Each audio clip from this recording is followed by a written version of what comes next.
me, my name is Remel London. I am a broadcaster, working on TV and radio, currently on Capital Extra every Saturday afternoon 1 till 4 p.m. Check me out, guys, check me out.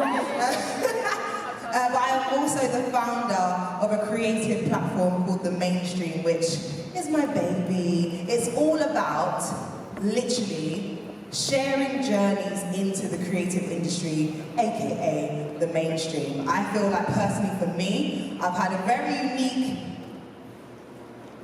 perspective of the industry. I've been both in production but also in front of the camera, and I think it's really important that we share these tips, this knowledge as much as we can, because I didn't have a clue what I was doing. I graduated with a degree in broadcast journalism, but I literally had to do it DIY. So that's why I feel like it's really important to share these experiences with people as much as possible. And that is why I have such an incredible panel telling you how they are doing it in the mainstream as well. So please, ladies and gentlemen, welcome to the stage, Mr. Teddy Nygh and also Rubina Pabani. It's about to be a good day, that's all I'm saying.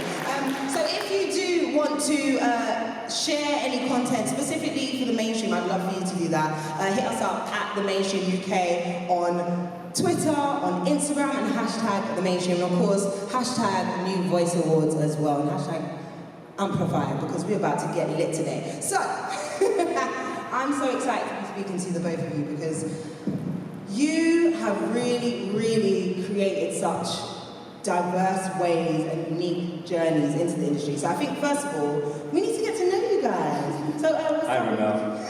To be fair, I know Teddy. I've known Teddy a long time. He's kept me booked and busy. I can't even lie to you. So yeah, big up Teddy. But let's start with you, Rubina. Please tell us a little bit about who you are, what you do, and your journey. Sure, yeah, I'm Rubina Pabani. I feel a bit camouflaged that I wore all white and sat in a white chair.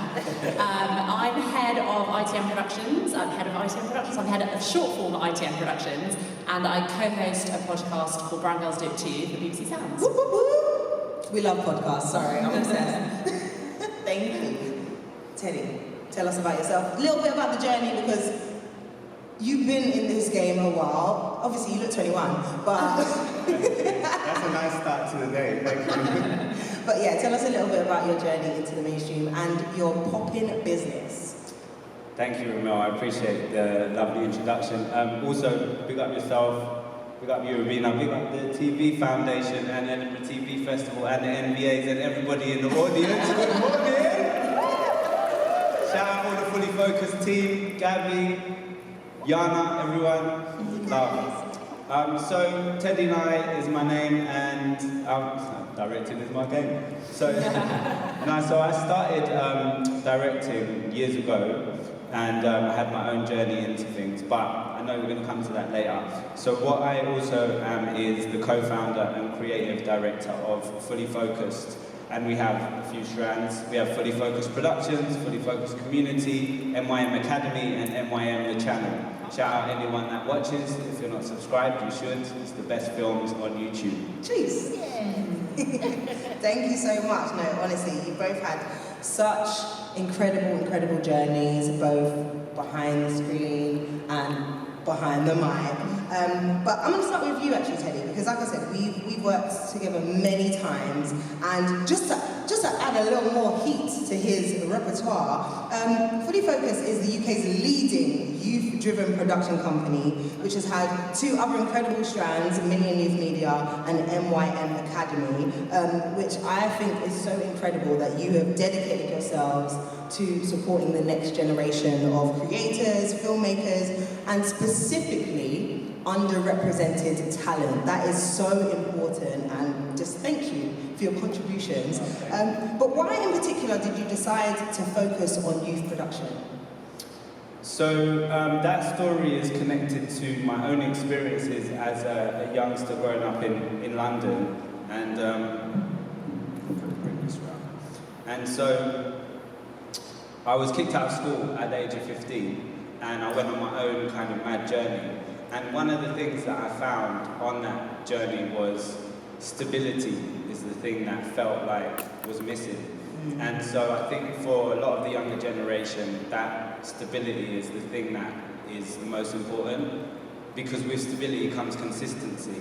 And so I started my journey really early, alongside when I also picked up a camera for the first time, which was about 2005. At the same time, I started to do youth work on the front line of youth work, like right in the heart, actually down the road from here in Homerton, and just round the back in Shakespeare Walk, and then over in Hoxton at the Crib. So it was a woman called Mama Hackney, well, Auntie Jan, we call her, everyone knows her as Mama Hackney, who runs the Crib. But she's known me since I was a kid, and so I went into working with young people with her. And then from there, it spread into working with so many different organisations. And what I learned from all of that time, again, it kind of come back to stability, because if funding for a project would end, then the project would just end. It would literally just be cut short.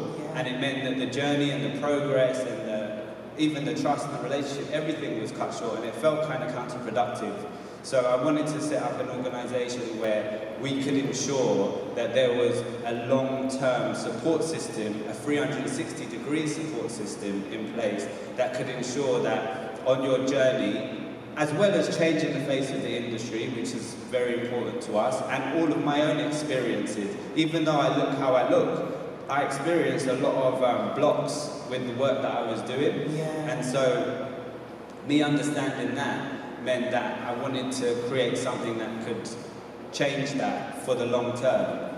And it started small, and now we're in our 13th year. We have a staff team of 12. We're supporting 70 young, upcoming, creative, talented people, and hundreds and even thousands more through the online masterclasses and through the work that we put on the channel, and all the films and projects and young creatives that we support there. And the short answer is, they are the next generation, so we need to invest in the next generation in order to really see the type of industry that reflects the communities that we're from and the communities that we serve. I love that. Can we give a round of applause for that?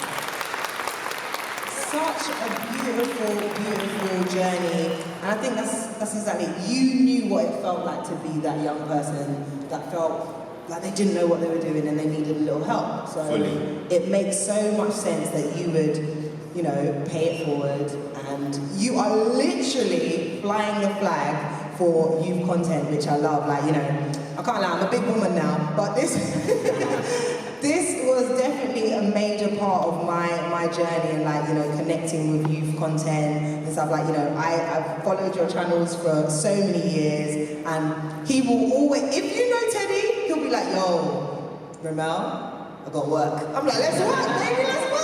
So yeah, thank you. Do you know what though? That point is so important, because all of us as creatives, we've all come up in the industry and we've had to do stuff for free. And we also know that if you don't ask, they will keep getting us to do stuff for free. So our motto has always been pay. And I don't really pick up the phone unless there's money there. That's just how I've always been. Yeah? Yeah. You've got to respect the hustle, man. That's the best way to be. So, Rubina, a multifaceted queen. You are both behind the scenes, as you mentioned, head of short form at ITN, and you're behind the mic with Brown Girls Do It To the podcast. Yes, we've got some fans in here as well. So tell us a little bit about your start in TV, but also the fact that you've transitioned to being a personality, a winning podcaster. I mean, is that a big transition for you? So let's go from the beginning to how it is being feminist. Sure. So I think similarly, when I was young, all I wanted to do was be a filmmaker. I was really into the movies. I watched everything, and I was obsessed with that. But I didn't come from a family that would have ever told me, there's a thing called film school, or you could go to art school. That was never an option for me. I just knew that I had to get educated, go to university, do those things. But every time and every moment I had a camera. I was always filming friends, I was making videos, I was editing, I was learning. I was doing in-camera editing on a kind of, tape camera. Oh, she said tape. Yeah, back in the day, you guys don't know what that is, but it's fine. And I was really into technology, and I was really into kind of being a geek about it. How can I make it all work, and how does it all piece together? And when I watched any movies, I'd be like, oh, right, how did that work? Is that a sound effect? Was that real? And I was really interested in all the technicalities of it. And then when I left university, I was like, couldn't get into the industry, couldn't get an internship, couldn't get anything for ages. But I did get a job at the BFI, which is the British Film Institute in the South Bank, as a cinema usher. And I worked there for 4 years, on and off, because I had a 0 hours contract. But it was my film school, because I got to watch like films from all around the world and really like learn about storytelling and picture and directors and music. And I got to go to the film festival every year, and I got to meet other people who were working there. I don't know if you've had like a mundane job, like if you've worked in a bar or if you've worked in retail, and actually you realise all the people that you're working with are actually incredibly talented. Like those are the cool peers that you meet early on in your career that will go on to do amazing stuff. And that time at the BFI was like really grounding, because I was like, cool, I do want to do this, and I think I know how to get in, and I'm going to just keep trying. I had an internship at BAFTA, £175 a week. I had like lots of different things that I was trying to make work, and then I finally got, there was like a shed media internship, and I got into the final 10. And I remember having an interview right at the end, and they said, we're not going to give you the internship, we're going to give you a job. Jeez! And I remember being like, shit, this is my step in. And I worked at a comedy company, I worked in current affairs, I worked on like live television for BBC Three, lots of kind of factual shows, lots of fact-end stuff. I love comedy, that kind of bit between fact and entertainment. I really like all of that.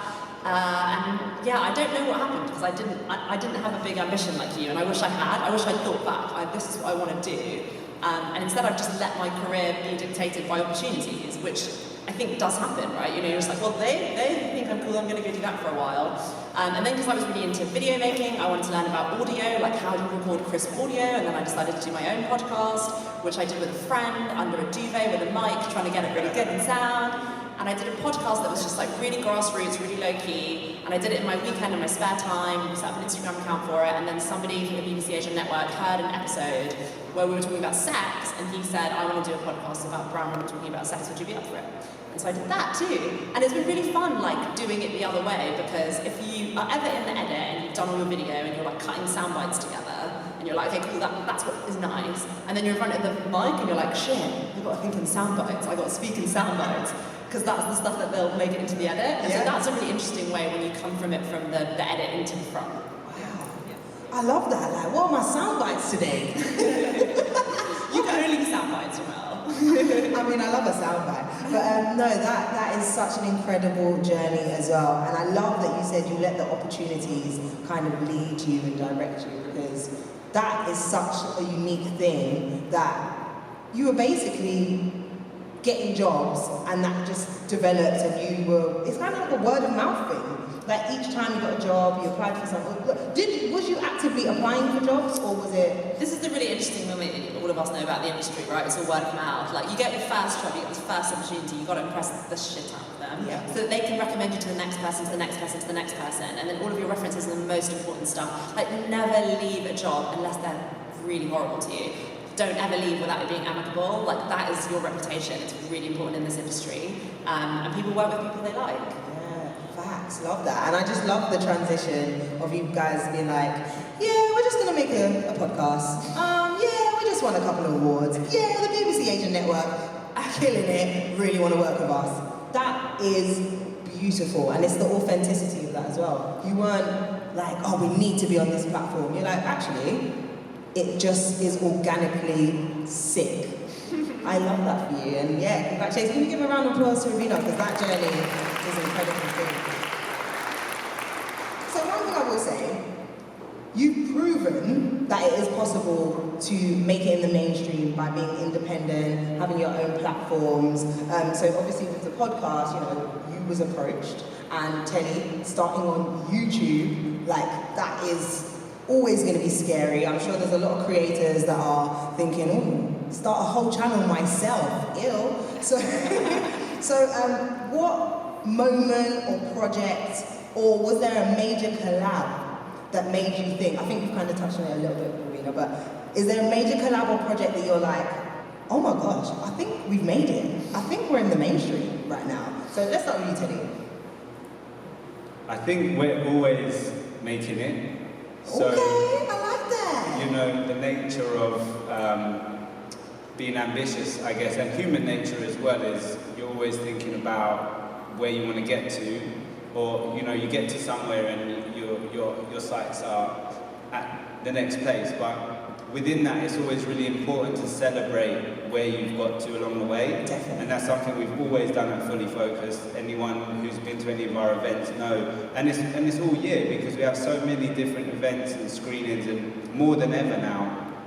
And we always have encouraged to celebrate each step of the journey. So it's not a negative in thinking about where you want to be next, because it's also staying grounded and reflecting on the past.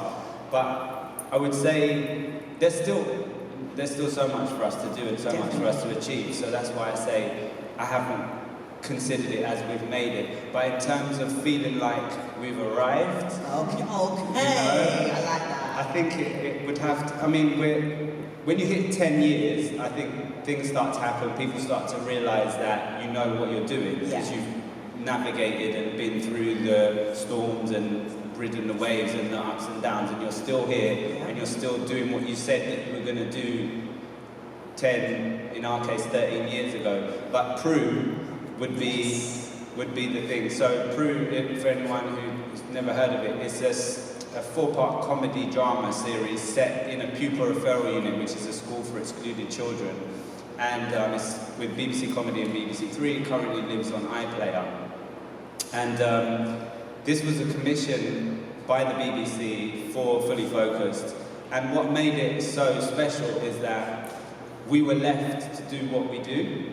And that meant that the way we worked on set and the way that we conducted our production was in a fully focused way. So we were able to create 60 paid placements, all the way from the writer's room, even in the casting process, even how we cast. We did Insta live castings. It was very much about the realest, openest, most genuine authenticness of realness possible. And then throughout the whole production and the post-production process, and that meant, you know, we had 80, 90 people on set every day, and a lot of that was younger generation coming through and learning skills and building up their CVs, as well as other great people we were able to bring through. So that, and I was lucky enough to direct it as well, which for me is part of what I've been building up to over all these years as a director, has been able to direct a show on TV that is something I care about.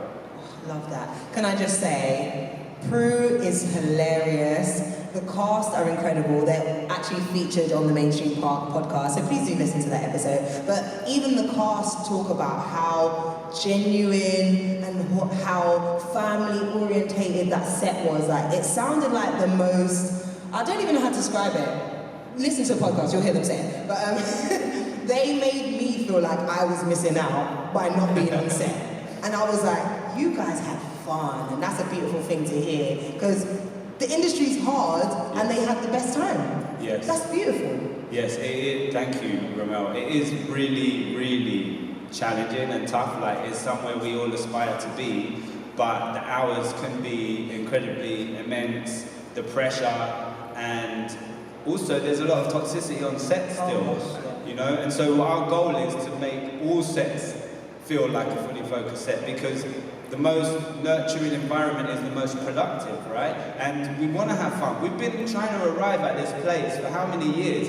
Yes, it was in COVID. Yes, it was in the coldest, darkest depths of winter, where it gets cold at dark at 3 p.m. and you've got to get your schedule, and you only got 26 days to get 4 episodes, which is over 800 slates in the can in 26 days. And yes, there was lots of people on set that were new, including the cast, who a lot of them was their first job. And yes, there was sometimes 8-handers that we had to shoot, and all the different challenges, but it's about enjoying what you're doing, because this is what we've asked for. So when you get your opportunity, if you go with that mindset, it's going to be the best version of what you want it to be.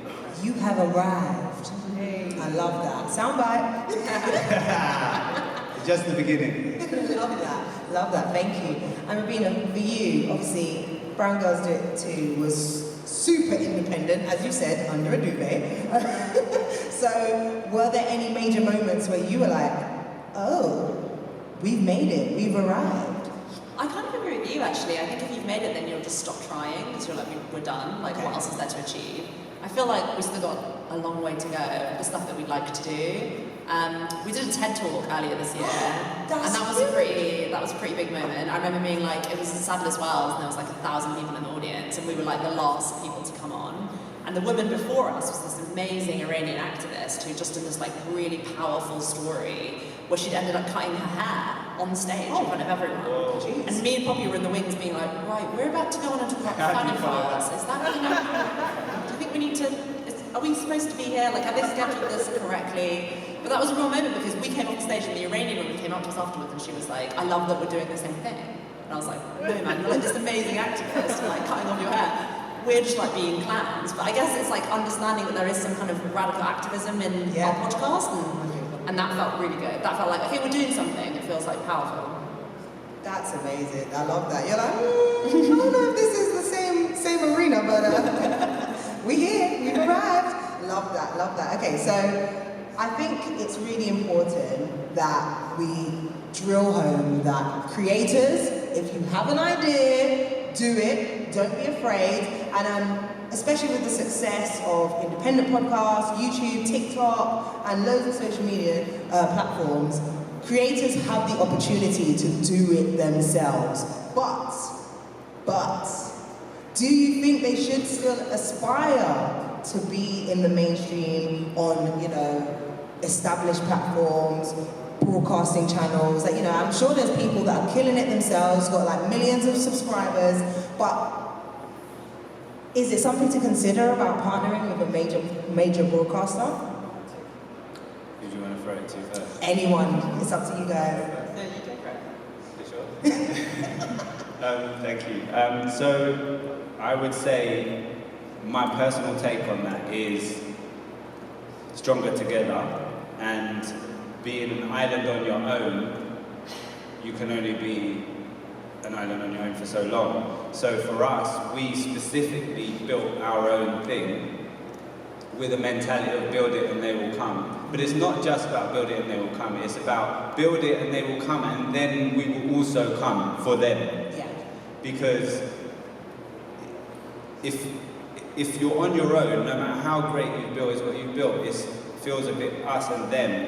But really, for us to change things forever, we need to be together, working together. So bringing your independence to the mainstream is what the mainstream needs. 100%. That's the flavour, that's the sauce.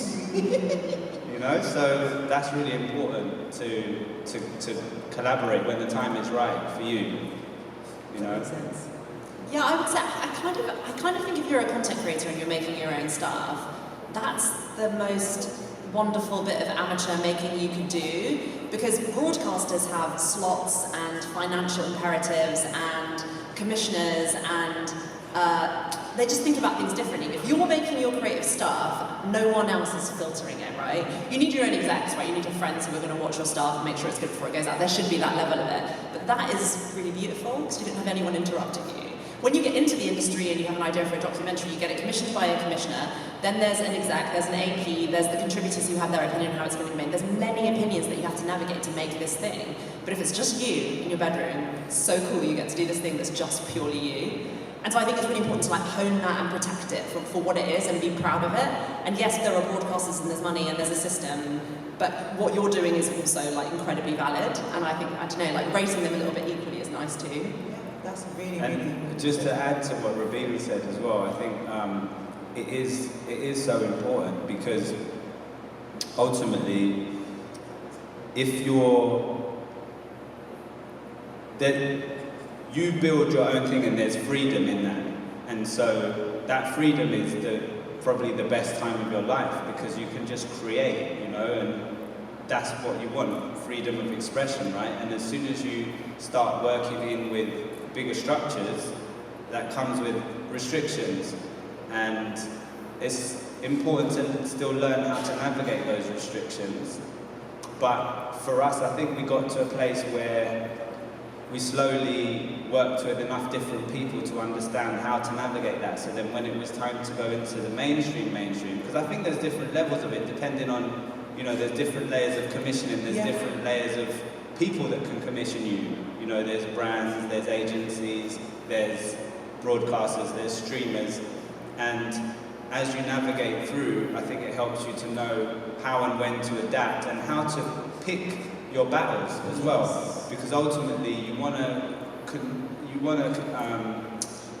retain as much of your strength and your original ideas as possible, your identity, but you also have to please a lot of other people. You know, even in Peru, in the edit, sometimes I was getting 100 notes from 5 different people, and a lot of them conflicted with each other. And you've got to be in a place where you know how to navigate that, and that's not easy. And sometimes, you know, we want to get somewhere so badly, we don't understand what it's going to be like when we get there. So I think, yeah, going on that journey and finding that kind of stability again within you will help to navigate that. But also, like, I hope I didn't say anything that made you think you should be just making stuff for free in your spare time, which you should be doing anyway, because I was doing it all the time and I still do it. But I think there is a way to think that your independence can be funded. So, like, Arts Council funding, you fund your films. You should try and go that route as well, and do both. Like, I don't know anyone who works in the industry who doesn't have a side hustle. Yeah. Like, we're all people who are like, I do a podcast on the weekends, I like make clothes, I might sell vintage stuff. You know, like, everyone has stuff that they're just like, I got my hands on mini pies, because it all helps you become who you are.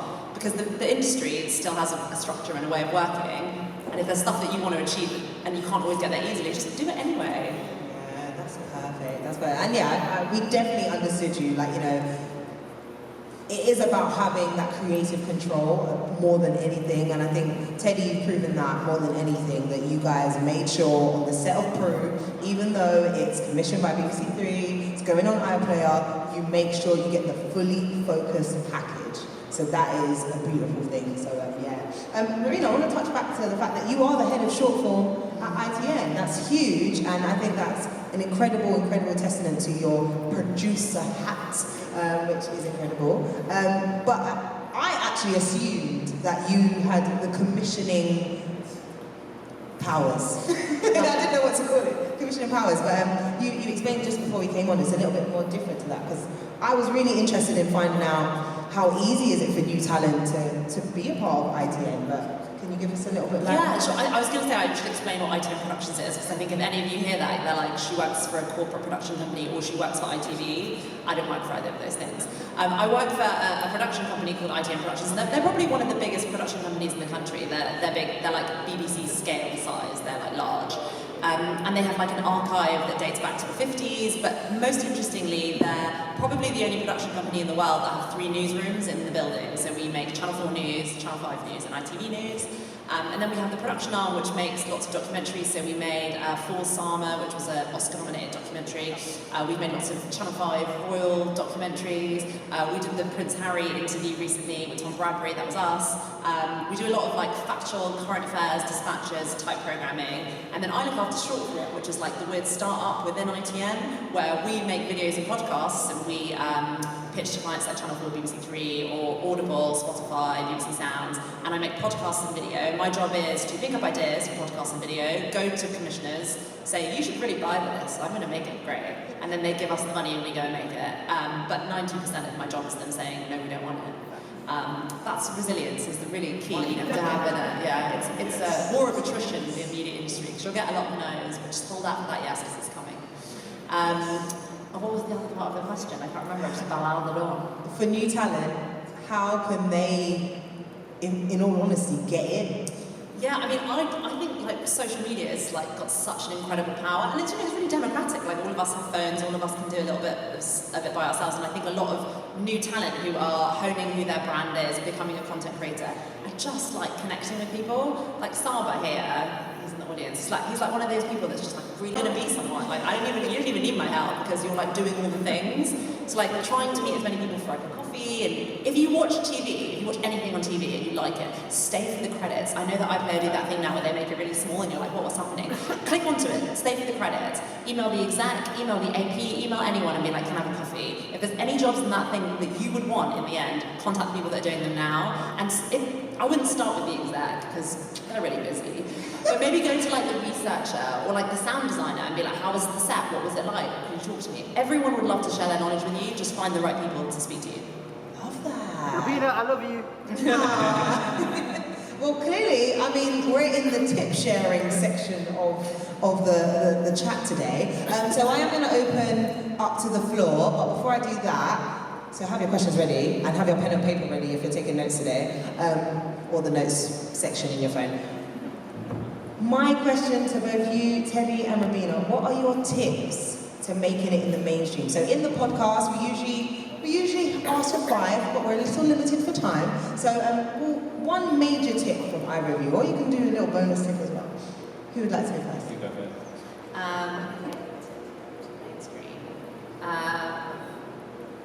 Like, try to get to know how the system works, because I think that's one thing that nobody really thinks about. And one thing I got it. Money. Think about money. If you want to make money with your life, know how programs, podcasts, television, streamers, how they make money. Where does the money come from, and how does it filter down? And then when a company acquires a commission, how that money gets separated into who's who, and learn about how much a person at your level gets paid. There's so many people who are really underpaid at their levels because they don't understand that they can comparatively ask their peer how much they get paid and join a union. Ooh, yes! Rubina came with the fire! Love that. Okay, Teddy. Be in it for the long term, because yes, in the very odd examples, sometimes people get through early, quickly, but mainly it's a long journey that you've got to be prepared to be in for the long, whatever, long time. Yeah. So what I would say is make sure that whatever you're doing alongside that goal is also feeding your passion, so that you don't give up on your long-term goal. And that's half the problem in the creative world, is you've got to work while you're trying to bring in the money from what you love. And if you're working in an environment you really don't like, or that's crushing your spirit, you're going to end up wanting to give up. So try and find something that aligns so that you can keep planning and keep plotting. And like Rubina said, there's a lot of rejections. And there's a lot of being left hanging and not knowing and thinking. Talking to me, Teddy. You're talking to me right now. This is why we end up doing things independently, because you want to get it done and have some control yourself. And I think that's a good thing to do too. So having that as well, go out there, do it yourself, and keep building, as well as be patient and never, ever, ever, ever, ever give up. Never, ever, ever. Love that. Thank you so much. Okay, I would love to open up to the floor. Oh, see Rubina, you're onto something. The young man who put his hand up first is who she was talking about. Always ready with a notepad. Yes, love this. No, I don't mess about me, you know. Do you know the point you made about getting paid for doing pieces on TV and stuff? It's a conversation I find it quite hard to navigate around. Like, I've done stuff with, if Talk TV are here, you still owe me money. I did a few pieces with Trisha Goddard on our show, and when I asked them to pay me, they never ever got back to me. And now I'm at a stage where I feel embarrassed to ask them to pay, and the money goes to charity, because I sponsor a charity, but then at the same time, if I ask them, I feel like they're never going to use me again. So what kind of a message, or how do you ask them to send you the money, respectfully, because it's hard being someone of colour and being on TV and then being written off because you ask for something which sometimes you're owed, you know what I mean? Yeah, I think it is hard. I like asking, if you get asked to do something, you're like, oh, this is such a great opportunity. Yes, of course, I'm going to say yes straight away. I still find it hard. Yeah. Like, I get requests to go do a talk with someone, and I'm like, wait, am I getting paid for that? But I never ask, I wouldn't ask at the start either, because I think I'm a bit like you. I'd be like, well, it's just cool. Someone's giving me a chance. I want to take it. And when you're starting, you say yes to all sorts of mad shit that you're like, maybe I shouldn't have even said yes to that. But I think you have to learn to talk about money, and you have to learn to do it in a way that you're comfortable with. But always, if someone's asking you to do something, you can always ask at the top, can I just ask if is there a fee for this? Yeah. They can say no, and you can still decide to do it. I think it's just important to have that up front for yourself. Yeah, I think that's good advice. And also, to clarify, when I said about I don't pick up the phone unless there's money there, I was talking about when I'm calling somebody to ask them to do something for us. But for me, still to this day, there are things I'll do because I want to do them.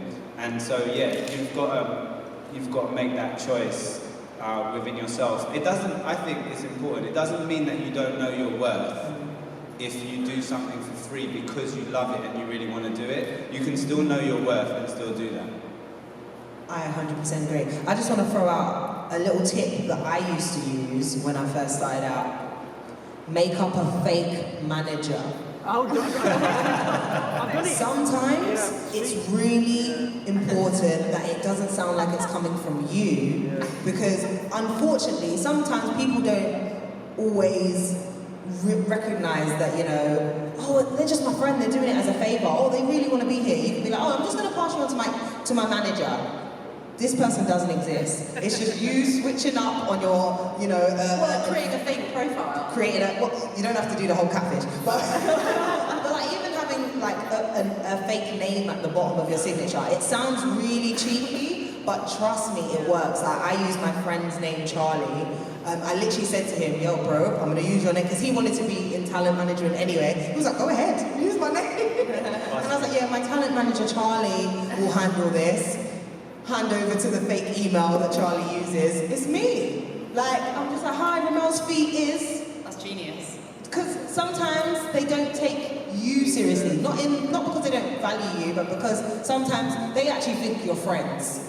And it's really hard having that conversation with a friend sometimes. So yeah, don't be afraid to make a fake manager for a while until you get your real manager. But yeah, I hope all of this contributes. Also, just finally, sometimes it's about looking at it as an investment. If you feel that it is genuinely going to lead to more opportunities for you, then it's obviously worth doing. If it just feels like they're taking the piss, then you can just say no. And they have money, right? Maybe. You walk into a set, you're like, you have money. There's Look at money. the building, look at this. Look at this. Someone's got money. Love that, thank you. The mic is over here. We've got a question. We're going to try and squeeze as many in as possible. Hello. Apologies if this is not sort of too niche, but talking about doing it outside of the mainstream, for people who are intersectionalities, like disabled, for example, who have even more barriers to access to the industry, do you have any particular tips there? Because I already broke into the industry once, became physically disabled, and now I'm having to try and break in again, and it's very different. Interesting. Was the question about how to break back in after you come back out, and opportunities for people with disabilities? Yeah, that's really interesting. I mean, I don't think the industry is doing enough at all in that space, and it's funny, I feel like every year there seems to be like a refocus into like a different minority group, and they're like, what about you guys? We should be helping you guys out. Is there any funding here? What about you guys? And it just shifts and shifts and shifts. I think it's about finding more people who are like in that community for yourself as well, finding out how they're getting in. I've definitely been in offices where I've been like so impressed by the diversity in the room and been like, wow, this is like really cool and I want to work there for a long time. And others where I'm like, what are we doing?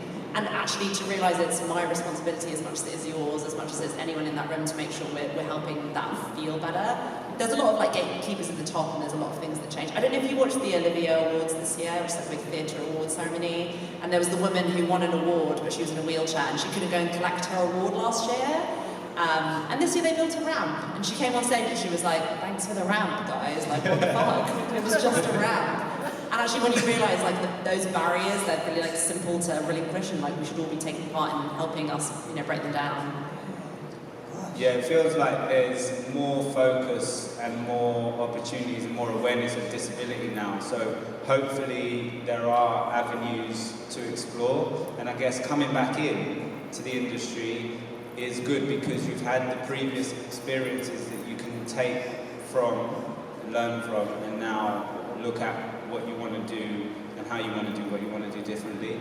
But the team is here today if you want to connect with us, and Rose is here and Sel's here. There's quite a few of us here, and I'm sure that we can help in some way, shape or form. Amazing, thank you. Okay, I'm going to squeeze in. I'm so sorry, guys, squeeze in one more question. I'm actually going to help with an answer, if that's okay. It's not a question. So I'm going to contribute to Jules. I'm from Reasonable Productions. Great advice for these guys, but also in terms of intersectionality and particularly disability, look at deaf and disabled people in TV. They have a fantastic forum. Look at Triple C Dank.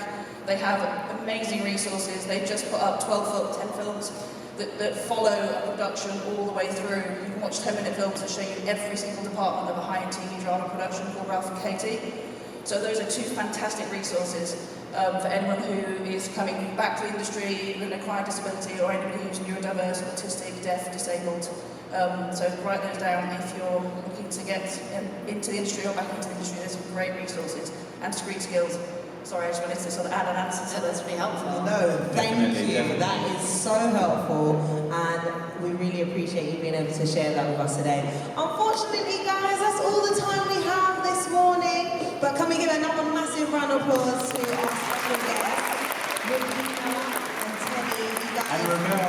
Oh, thank you, guys. Absolutely dropped the gems as expected.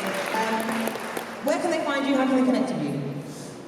So MYM on YouTube, MYM on TikTok, at UK Fully Focused on Insta, and here today, here tonight, here and everywhere. And I'm Rubina Pabani on all my socials and my email, my work emails and my Twitter if anyone wants to drop me a line. Love that, thank you. And please do follow The Mainstream. That's at The Mainstream UK on Twitter, Instagram and LinkedIn. We're trying to get connected out here.